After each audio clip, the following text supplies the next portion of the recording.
জোড়া শালিক দেখা ভালো সকালে বিকালে, বিজোড় হলে কপাল মন্দ সব মেয়েরাই বলে।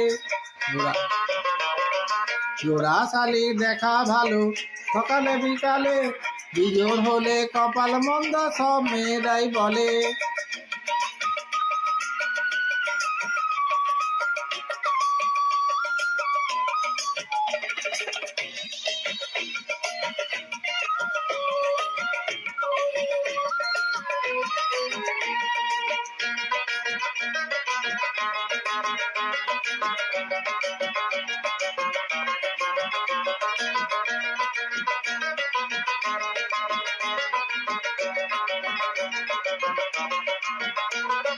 দুই শালিক দেখলে আসে মনের মানুষ বাড়ি, তিন শালিক দেখলে বাঁধে তার সাথে আড়ি।